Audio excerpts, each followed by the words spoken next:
अस्सलामुअलैकुम, क्या हाल चाल हैं आप सबकी। उम्मीद करती हूँ आप सब ठीक ठाक होंगे और मज़े में होंगे। आज मैं आपके लिए बहुत ही मज़ेदार सी यखनी पुलाव की रेसिपी लेकर आई हूँ, जो कि बहुत ही टेस्टफुल है और बहुत ही इजी वे में बन जाने वाला यखनी पुलाव। यानी कि आपको बहुत ज़्यादा अलग से मेहनत नहीं करनी पड़ेगी यखनी बनाने के लिए। बहुत ही ईजी वे में मैं आपको ये यखनी पुलाव बनाना सिखाऊँगी और ये इतना टेस्टफुल था। और इसका ये देखिए, चावल का जो दाना है वो एक-एक दाना अलग-अलग इतना अच्छा खिला-खिला चावल बनता है। यहाँ पे आपको मैं अभी चेक करके भी दिखाऊँगी कि ये देखें, जो घी है उसकी मिक़दार बहुत ही परफ़ेक्ट है और चावल जो है वो बिल्कुल अलग-अलग एक-एक दाना खिला-खिला बना हुआ है। तो चलिए देखते हैं कि इसके लिए हमें किन-किन अज्ज़ा की ज़रूरत है।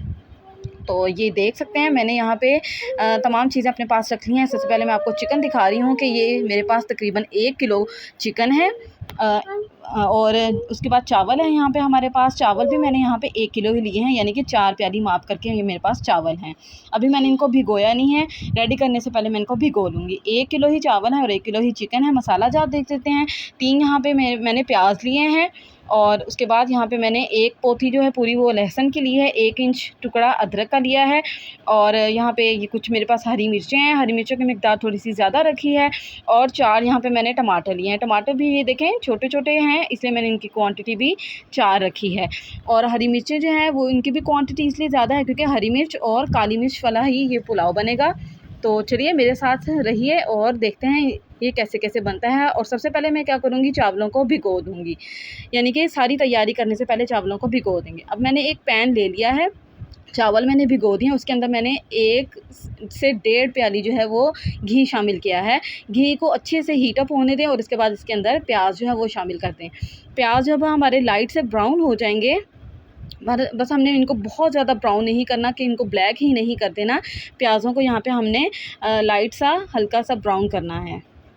खाना बनाना बिल्कुल भी मुश्किल काम नहीं है, बस कुछ टिप्स एंड ट्रिक्स होती हैं जो खाने को मज़ीद हमारे खाने के जायके को जो है ना वो मज़ीद बढ़ा देती हैं।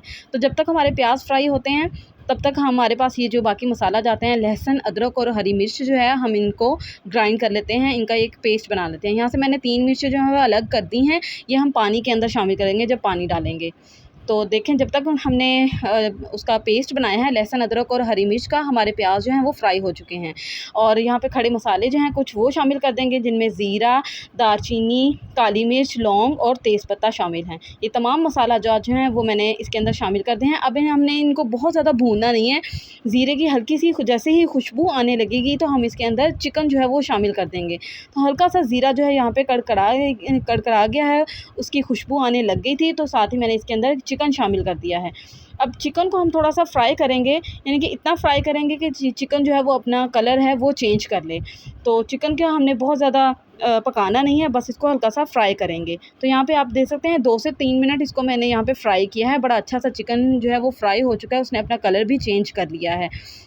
तो चिकन का कलर चेंज हो चुका है, चिकन अच्छे से फ्राई हो चुका है। अब हम इसके अंदर लहसुन, अदरक और हरी मिर्च का जो हमने पेस्ट बनाया हुआ है, वो पेस्ट हम इसके अंदर शामिल कर देंगे और अच्छे से इसको भून लेंगे। अच्छा, यहाँ पे जो भुनाई है वो बहुत अच्छे से करनी है। अक्सर ऐसा होता है कि लहसुन, अदरक को अच्छे से भूना नहीं जाता, तो फिर सारे खाने के अंदर उसकी जो है ना वो खुशबू सी आ रही होती है, जो बिल्कुल भी अच्छी नहीं लगती, जिसकी वजह से खाना जो है वो बिल्कुल भी अच्छा नहीं लगता। तो यहाँ पे जो आपने इसको बड़े अच्छे से भून देना है।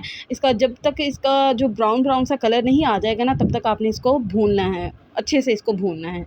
तो जब तक ये हमारा लहसुन, अदरक और हरी मिर्च वाला पेस्ट जो है ये भून जाता है, तब तक हम टमाटर जो हैं उनको कटिंग कर लेते हैं और कुछ मसाला जात जो हमने मज़ीद इसमें डालने हैं उनको देख लेते हैं।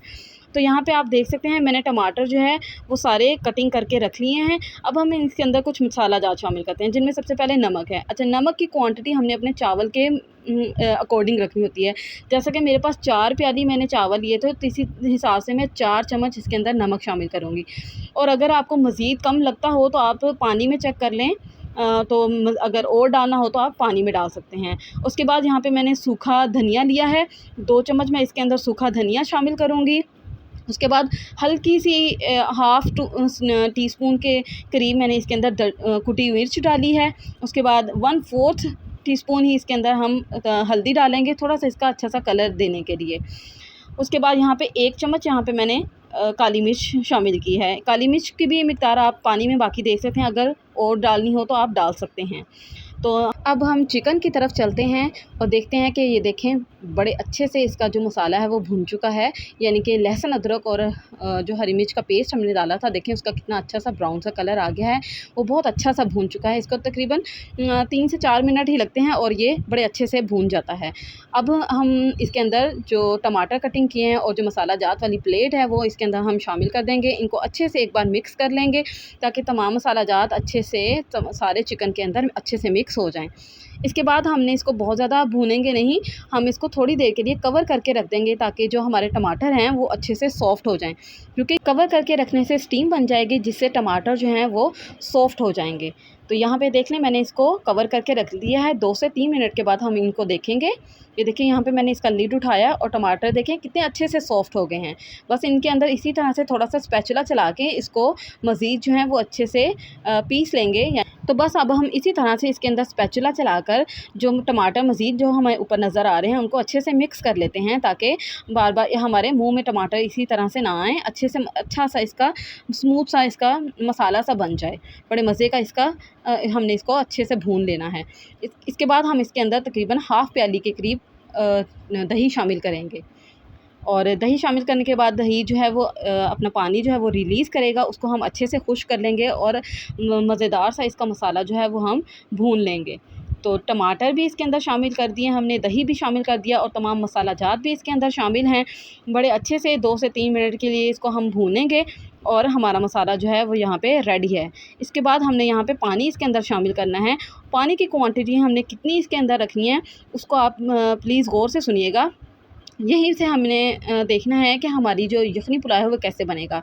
तो पानी यहाँ पे आप देख सकते हैं, मैंने प्याली जो चावल की माप की थी उसी प्याली से मैं पानी इसके अंदर शामिल कर रही हूँ। तो 4 प्याली मेरे पास चावल थे, तो उस हिसाब से मैंने इसके अंदर 6 प्याली जो है वो पानी शामिल करना है, यानी 2 प्याली कम डालूँगी और 1 प्याली मैं इजाफ़ी इसके अंदर पानी डालूँगी वो यखनी बनाने के लिए। तो 6 प्याली मैंने पहले डाल दिया और ये लास्ट 1 प्याली जो है वो मैं यखनी बनाने के लिए इसके अंदर पानी शामिल करूँगी। तो अब हम इसको बॉयल आने देते हैं कुछ देर के लिए और उसके बाद इसको यखनी को पकने के लिए थोड़ी देर के लिए रख देंगे। तो यहाँ पे आप देखें 2 से 3 मिनट के बाद पानी में जो है वो बॉयल आना शुरू हो गया है। तो इस पॉइंट पे मैंने जो हरी मिर्च रखी हुई थी वो भी इसके अंदर साबुत जो है वो डाल दी हैं।